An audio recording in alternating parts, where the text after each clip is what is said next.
tous et à toutes et merci d'être au rendez-vous pour ce nouveau point marché avec Carmignac en compagnie de Kevin Tauzé. Bonjour Kevin. Bonjour Imen. Alors, merci justement donc de nous honorer de ta présence aujourd'hui. Pour le coup, donc au programme, donc les mêmes justement donc éléments que d'habitude. Tout d'abord les indicateurs macro, puis l'actualité macro, l'actualité micro, une petite partie nouvelle justement sur la pédagogie en fait quelque part, et ensuite des idées d'allocation, le message du jour et enfin donc les questions-réponses. Donc sans plus tarder, pour ne pas faire trop long, je te donne la parole à Kevin. Kevin, les indicateurs macroéconomiques nous ont dit quoi la semaine dernière? Alors c'est vrai que si on regarde les mouvements de performance qu'on a connus la semaine dernière, eh bien clairement la semaine dernière on a eu ce qu'on appelle une semaine risk off, hein, c'est-à-dire qu'on a eu une contre-performance des actifs risqués et dans le même temps, donc on le voit sur la partie de gauche de cette diapositive, hein, avec la contre-performance en tout cas les performances négatives des marchés d'actions. Et dans le même temps, mais qu'est-ce qu'on a vu? On a vu que les marchés obligataires, hein, qui typiquement on va dire les obligations des pays les mieux notés tendent à servir, on va dire, d'actifs refuge dans des phases adverses au risque, eh bien, ces marchés obligataires n'ont pas servi d'actifs refuge. Alors sur la semaine, c'était, on va dire, un vrai mouvement adverse au risque. Hein. Qu'est-ce qu'on a vu? On a vu une contre-performance, une surperformance pardon, des secteurs les plus défensifs, et puis eh bien là à l'inverse une contre-performance, donc une plus mauvaise performance sur les secteurs comme par exemple comme ceux de la consommation discrétionnaire, donc les plus cycliques. Alors sur les marchés obligataires, qu'est-ce qu'on a vu? On a vu une remontée relativement sévère des taux d'intérêt, et ça dans le même temps avec eh bien une quantification de la courbe des taux. Alors je suis désolé pour le jargon, ça veut dire quoi concrètement? Bien, ça veut dire que les taux les plus longs, hein, les taux d'intérêt à voilà, 5 ans, 10 ans, 15 ans, sont remontés plus fortement que les taux d'intérêt les plus courts. C'est ce qu'on appelle une quantification de la courbe des taux. Pourquoi est-ce qu'on a eu ce mécanisme-là? Parce que la remontée des taux d'intérêt les plus courts qu'on connaît depuis bien maintenant un peu plus d'un an, eh bien, c'est principalement le reflet de ce que vont faire les banques centrales, donc la remontée des taux d'intérêt, alors que les parties un peu plus longues, hein, voilà, ces taux d'intérêt à 10 ans par exemple, eux, ils sont plus sujets aux mouvements qui peuvent se faire sur le bilan des banques centrales. Hein. Pour rappel, on a eu des banques centrales qui, eh bien, voilà, en réponse à la crise, ont acheté beaucoup d'instruments obligataires, hein, ce qu'on appelle le quantitative easing, hein, désolé pour l'anglicisme, l'assouplissement quantitatif, eh bien, ce sont des banques centrales qui achètent des obligations. Et ce que sont en train de nous dire les banques centrales, c'est qu'elles vont acheter moins d'obligations, voire qu'elles vont arrêter ça, voire même qu'elles vont commencer à en vendre. Et c'est notamment le cas de la Réserve fédérale aux États-Unis. Alors dans ce mouvement adverse au risque, qu'est-ce qu'on a vu d'autre? Eh bien, on a vu typiquement le dollar hein, qui s'est apprécié. Alors ici, on le montre dans l'autre sens, hein, donc l'euro qui s'est déprécié contre le dollar, donc le dollar qui s'est apprécié globalement. Alors ce mouvement de remontée des taux d'intérêt, de contre-performance des marchés d'actions, eh bien, il s'inscrit, on va dire, dans trois temps ou sur trois facteurs. Le premier, ce sont les publications d'inflation hein, qui étaient attendues, qui ont été publiées donc, pardon, hier. Avec eh bien, une inflation aux États-Unis qui est à plus de 8%. Et ensuite, trois éléments, on va dire, problématiques hein, auxquels on fait face globalement. Le premier, ce sont eh bien, les effets récessionnistes ou potentiellement récessionnistes, avec eh bien, une inflation qui reste très présente, qui vient mordre, encore une fois, dans la capacité de dépense du consommateur, et puis dans les profits des entreprises. On rentre d'ailleurs à ce sujet-là dans la saison des résultats, mais on pourra en reparler la semaine prochaine avec grand plaisir.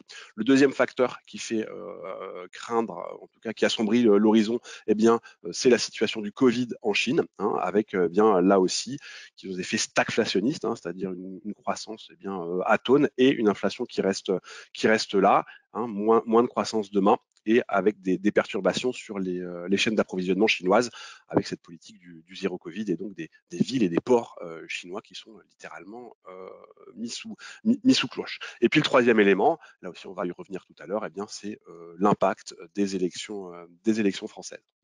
Alors justement, l'impact des élections françaises, ça constitue ton focus macroéconomique. On va y aller. Ici, la slide de présentation. On te laisse la commenter. Alors, merci. Oui, alors il y a beaucoup de choses à dire à ce sujet-là aujourd'hui. On va dire en termes de marché financier. Il me semble qu'il y a quand même 3 points qui sont importants. C'est que les 3 principaux risques qui sont attachés à cette nouvelle élection présidentielle, à quoi est-ce qu'ils ont trait? Ils ont trait d'une part au prix de la dette française par rapport à celui de la dette allemande, c'est-à-dire ce qu'on appelle les primes de risque sur du souverain. Donc, dans quelle mesure est-ce que bien l'OAT, les obligations françaises, vont-elles se comporter par rapport à de la dette allemande? Le deuxième facteur, lui, il a trait à la valeur de l'euro, et je vais y revenir. Et puis le troisième, il est lié à l'évolution des marchés d'actions français dans un contexte voilà, de doute sur la viabilité des programmes économiques, qui soient celui de Madame Le Pen ou de Monsieur Macron. Je le disais, les mouvements qu'on a vus la semaine dernière, ils sont le reflet, on va dire, de la remontée dans les sondages de Madame Le Pen, parce que, il est considéré que ses programmes économiques sont jugés, ou sa politique, on va dire plus globalement, est jugée comme étant non orthodoxe. Et donc, la remontée dans les sondages de Madame Le Pen, ça a été accompagné par une hausse des primes de risque associées à l'emprunt souverain français d'une part, à une baisse de l'euro d'autre part contre le dollar, et puis à une sous-performance des marchés d'actions français.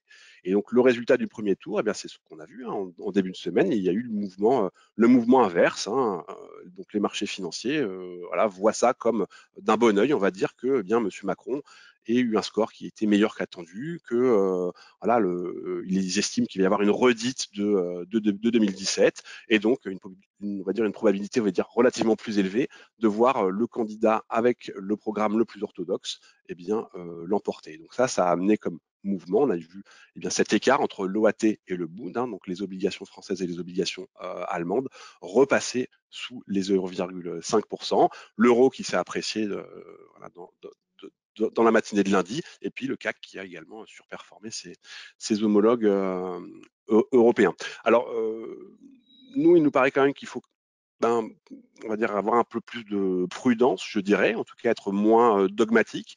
C'est vrai que voilà, la probabilité de voir M. Macron reconduit pour un second mandat est globalement inférieure à ce qui est globalement anticipé. Alors, il y a beaucoup de raisons derrière cela. Le premier, c'est que voilà, les sondages, ils donnent tous M. Macron vainqueur, mais la marge d'erreur, elle est quand même relativement faible. Et puis, l'histoire, on va dire plus ou moins récente, a montré que la fiabilité de ces mêmes sondages pouvait être parfois contestée. Ensuite, il y a toutes les questions, je ne vais pas les commenter aujourd'hui, je pense que voilà, les grands médias français, internationaux le feront beaucoup mieux que moi, mais voilà, il y a les questions autour du vote utile, est-ce qu'il ne s'est pas déjà largement exprimé? Est-ce qu'on va avoir un front républicain qui va émerger, comme ça a pu être le cas dans d'autres élections dans lesquelles le Rassemblement national était impliqué? C'est des vraies questions qui se posent. On pourra avoir aussi une abstention qui va marquer des nouveaux records. Alors là aussi, je parlais de l'optimisme des marchés financiers. On vous l'illustre ici sur la partie de gauche de cette diapositive. C'est sur ce qui s'est passé en 2017. Et vous voyez que voilà, il y a le débat du second tour, il sera très important. Ce qui là aussi semble globalement anticipé ou généralement anticipé par les marchés, c'est qu'on aura une redite de 2017. Pourquoi? Parce qu'en 2017, à l'issue de ce débat de l'entre-deux tours, on voit que voilà, les intentions de vote à l'endroit de Madame Le Pen avaient chuté très fortement. Là aussi, c'est pas du tout écrit qu'on aura voilà, un remake de ce qui s'est passé en 2017. C'est sans doute plus un nouveau match entre Madame Le Pen et Monsieur Macron. Et il est, voilà, on va dire raisonnablement estimer que Madame Le Pen sera beaucoup mieux préparée à ce débat qu'elle ne l'était en 2017, et de même M. Macron potentiellement beaucoup moins préparé. Pour rappel, il a beaucoup moins pratiqué ses joutes oratoires au cours des 5 dernières années qu'il ne l'avait fait préalablement à son élection de 2017. Il me semble qu'il y a d'autres éléments qui sont importants, c'est-à-dire que au-delà des élections présidentielles, il y aura les élections législatives, et ça aussi, ça pourrait être, on va dire, une source de volatilité. Alors, quel impact sur les marchés financiers? sur les marches, enfin on va dire sur les taux d'intérêt, sur les taux d'intérêt, eh bien, il me semble que la dynamique, elle sera plutôt vers des taux d'intérêt qui seront plus hauts. C'est-à-dire que si Madame Le Pen était élue, eh bien, ça devrait amener, on devrait voir les primes de risque attachées au risque souverain français bien remonter à court terme, hein, du fait du choc de confiance que cela représenterait, mais aussi du creusement attendu du déficit français avec une hausse du poids de la dette si Madame Le Pen était élue et mettait en place son programme. Si à l'inverse, M. Macron était élu, là on pourrait voir à court terme des primes de risque se resserrer, donc sur ce risque souverain français. Mais là aussi, on va dire ça c'est plutôt du court terme, parce qu'à moyen terme, ce qu'on devrait voir, c'est que si M. Macron est élu, les perspectives de voir une croissance potentielle qui s'améliore globalement, eh bien, ça devrait être associé avec des taux d'intérêt plus élevés à moyen terme. Et puis, dans le même temps, eh bien voilà, ça devrait être aussi accompagné d'une amélioration du sentiment de marché. Et ça poussera aussi les taux d'intérêt sur des niveaux plus élevés avec une banque centrale européenne qui sans doute accélérera sa normalisation monétaire. Sur les marchés d'échange, on a des programmes qui sont là pour le coup très différents, avec d'une part eh bien, voilà, les velléités d'une Europe des nations de Madame Le Pen, à laquelle s'oppose, on va dire, un penchant un peu plus fédéraliste de M. Macron. Et ça aussi, ça détermine, on va dire, la trajectoire de l'euro à court terme, dans un sens comme dans l'autre. Sur les marchés d'actions, Ah.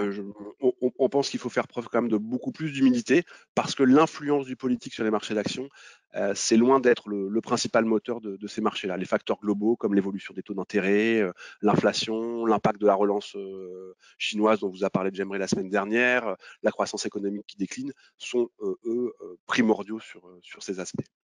Alors, les marchés actions, justement, c'est ce qui va constituer ton focus microéconomique.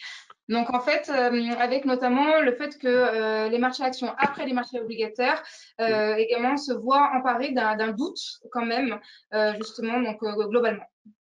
Oui, tout à fait. Alors, c'est ce qu'on montre ici sur cette diapositive. Donc, vous voyez la performance relative des titres les plus cycliques par rapport aux titres les plus défensifs. D'accord.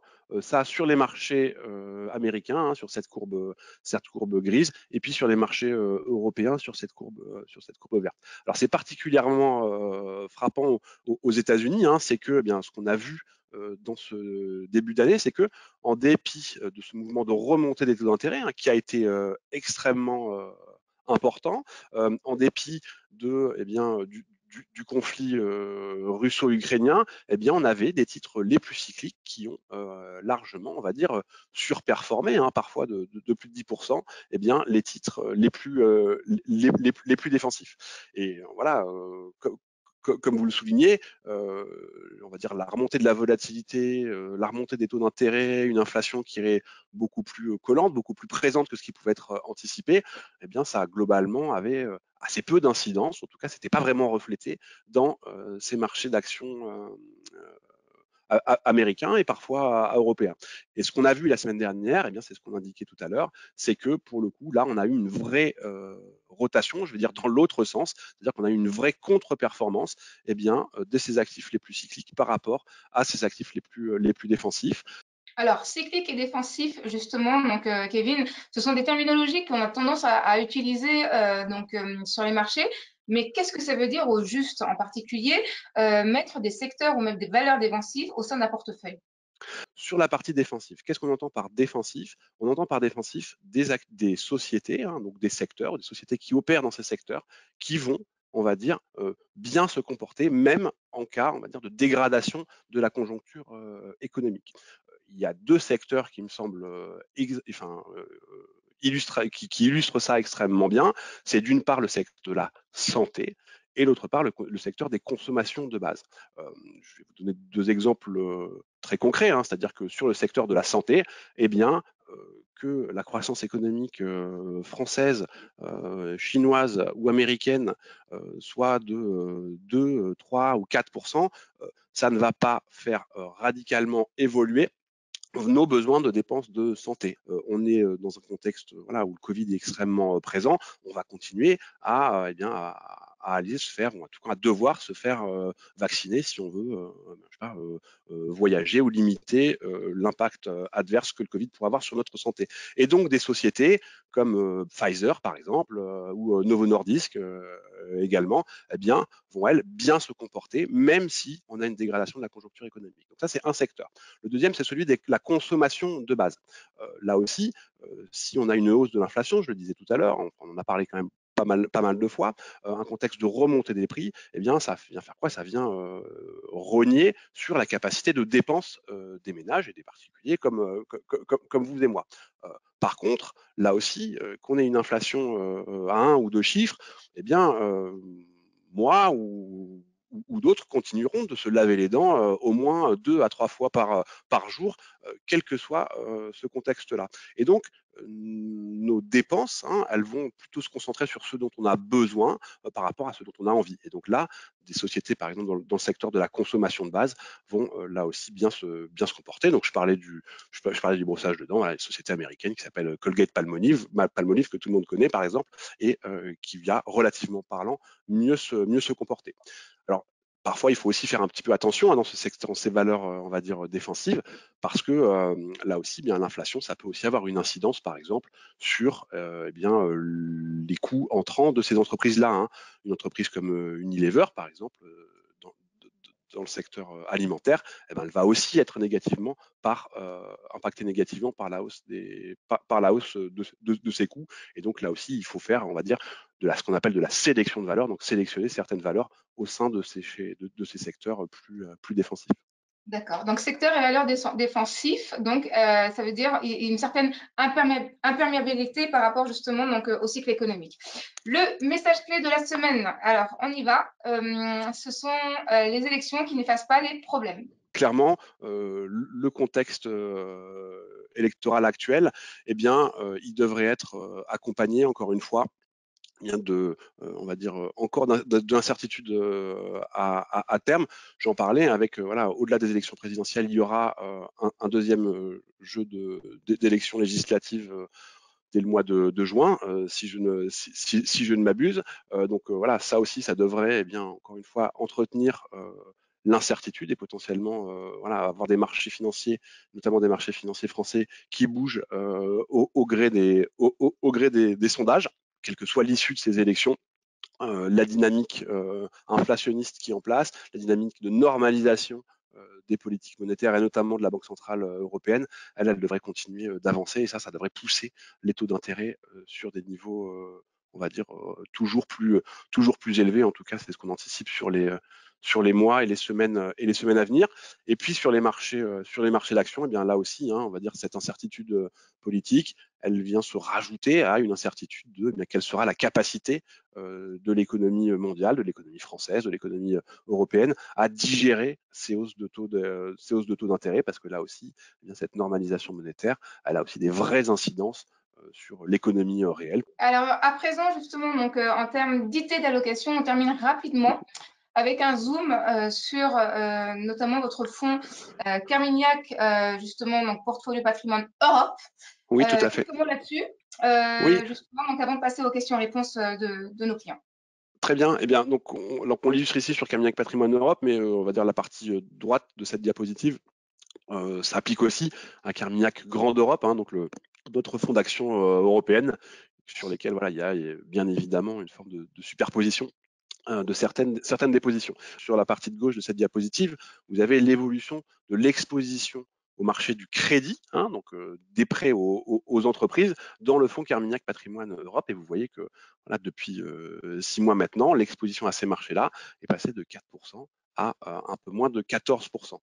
Pourquoi? Eh bien parce que cette remontée des taux d'intérêt, elle veut dire quoi? Elle veut dire qu'aujourd'hui, si on achète une obligation, eh bien, on est bien mieux rémunéré qu'il y a de ça 6 mois. Et donc, on commence à revenir sur eh bien, des niveaux de prix qui sont, on va dire, proches des valeurs d'équilibre sur les taux d'intérêt et sur les primes de risque sur ces marchés du crédit. Donc ça veut dire qu'on a des opportunités. Et donc, qu'est-ce qu'on fait? Eh bien, on va dire je vais me faire disputer par mes équipes commerciales, on tire profit, ou en tout cas on essaye d'exploiter ou de faire au mieux dans cet environnement de remontée de la volatilité, et bien pour justement saisir des opportunités et se réexposer à certains émetteurs, certains segments de marché qui sont particulièrement attractifs.